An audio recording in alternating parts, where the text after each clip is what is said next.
The morning sun filtered through the tall windows of Lincoln Elementary School, casting long golden rectangles across the polished floor. Sarah Mitchell walked slowly down the empty hallway, her footsteps echoing softly in the quiet space. Her canvas bag hung loosely from her shoulder, filled with the day's lesson plans and a thermos of coffee that was already growing cold. Sarah had been teaching third grade at Lincoln Elementary for 8 years now. She knew every creak of the old building, every chip in the paint along the corridor walls. The school served a neighborhood where many families struggled to make ends meet, and Sarah had learned to look beyond test scores and homework completion rates. She saw the real stories in her students' eyes. The classroom smelled faintly of chalk dust and cleaning supplies. Sarah set her bag on the wooden desk and began arranging papers, preparing for another day of teaching 23 8-year-olds about multiplication tables and reading comprehension. Outside, she could hear the distant rumble of the school bus pulling up to the curb. Children's voices soon filled the hallway, a familiar symphony of laughter and chatter that always made Sarah smile. One by one, her students filed into the classroom, backpacks bouncing, sneakers squeaking against the linoleum floor. Sarah greeted each child by name, noting which ones looked tired, which ones seemed excited, and which ones appeared worried about something. Tommy Chun was always one of the last to arrive. He slipped into the classroom quietly, taking his seat near the window without making eye contact with anyone. Sarah had noticed this pattern for weeks now. While other children talked about their breakfasts or weekend plans, Tommy simply opened his notebook and stared down at the blank pages. The morning passed with its usual rhythm of lessons and activities. Sarah taught fractions using colored blocks, led a discussion about their current chapter book, and helped students work through math problems. But she found herself watching Tommy more carefully than usual.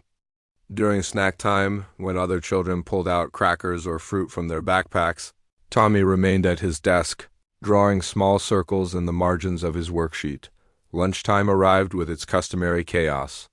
Children grabbed lunch boxes and lined up at the door, eager to reach the cafeteria. Sarah noticed Tommy moving more slowly than the others, checking and rechecking his empty backpack. When the line began moving toward the door, Tommy hung back, pretending to organize his desk. "Coming to lunch, Tommy?"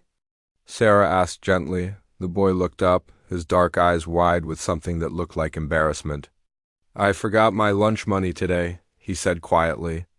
"I'll just stay here and read." Sarah felt a familiar tug in her chest, the same feeling she got whenever one of her students was struggling with something beyond their control. She had packed her usual sandwich and apple that morning, along with a small bag of pretzels her neighbor had given her. "You know what?" Sarah said, walking over to her desk. "I brought way too much food today. Would you help me out by sharing lunch with me?" Tommy's face brightened slightly, though he still looked uncertain. "Are you sure?" "Absolutely," Sarah replied, pulling her brown paper bag from the desk drawer. "I hate eating alone anyway." They sat together at the small reading table in the corner of the classroom. Sarah split her turkey sandwich in half, giving Tommy the larger portion along with the bag of pretzels and half of her apple. Tommy ate slowly, as if he wanted to make the food last as long as possible. "This is really good," Tommy said between bites. "Thank you, Mrs. Mitchell. You're very welcome," Sarah replied, watching as some color returned to the boy's cheeks. "Tommy, if you ever forget your lunch again, just let me know, okay?" "I always pack extra," Tommy nodded, and for the first time in weeks, Sarah saw him smile. The rest of the afternoon passed peacefully. Tommy participated more in class discussions, raised his hand to answer questions, and even laughed at Sarah's joke about why 6 was afraid of 7.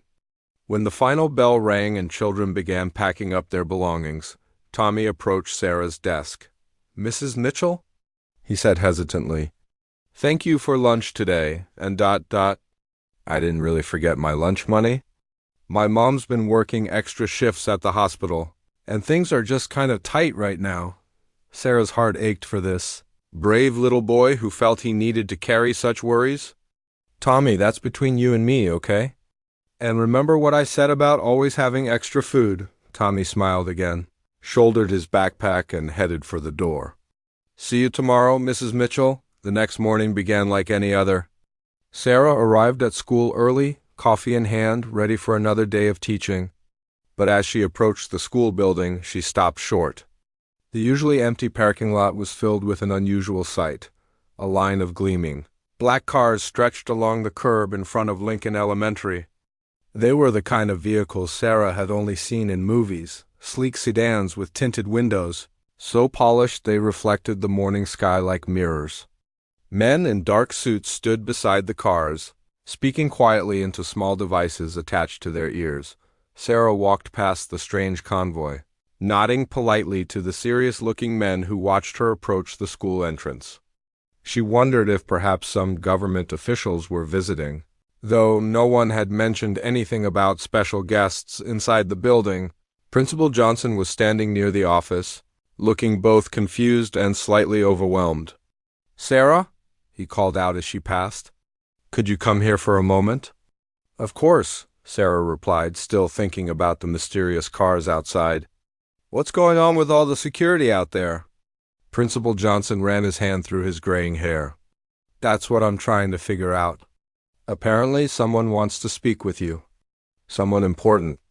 They're asking for the teacher who helped a student named Tommy Chun yesterday." Sarah's mind raced. She thought about her quiet lunch with Tommy, their conversation about his family's difficult situation. "I don't understand. All I did was share my lunch with him." "Well, whatever you did, it made quite an impression," Principal Johnson said. They're waiting in conference room B. Sarah walked slowly down the hallway, her mind spinning with questions. When she opened the conference room door, she found a well-dressed older man sitting at the table. He looked up as she entered, and she was surprised to see tears in his eyes. "Mrs. Mitchell," the man said, standing and extending his hand. "My name is David Chun. Tommy is my grandson."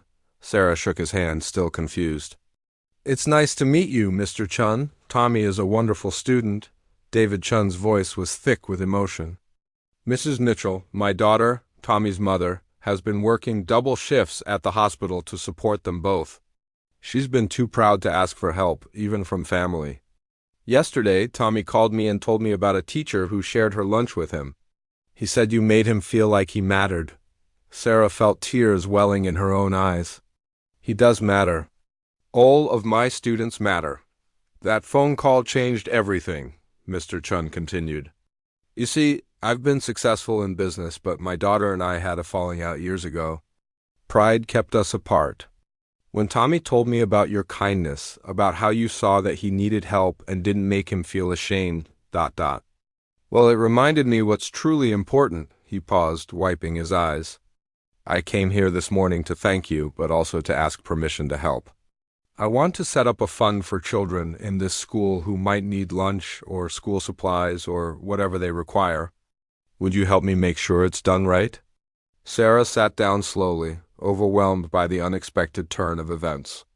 "Mr. Chun, that's incredibly generous, but all I did was share a sandwich." "No," he said firmly. "You showed my grandson dignity when he was hungry. You taught him that asking for help isn't shameful and that people care about him. That simple act of kindness reunited our family." Through the conference room window, Sarah could see Tommy getting off the school bus, walking beside a woman who must be his mother. They were both smiling, and Sarah noticed that Tommy was carrying a proper lunchbox. "Sometimes," Sarah said quietly, "the smallest gestures can create the biggest changes." David Chun nodded. "Tommy asked me to tell you something. He said to say that he'll never forget the teacher who shared her lunch and made him feel important." As Sarah watched Tommy enter the school building with his head held high, she realized that in trying to fill one hungry child's stomach, she had somehow helped heal a broken family. The convoy of cars outside suddenly made perfect sense. Love, she thought, sometimes arrives in the most unexpected ways. The morning sun continued to stream through the school windows, casting the same golden light as always. But somehow, everything felt different, better, full of possibility. And in her desk drawer, Sarah made sure she had an extra sandwich just in case.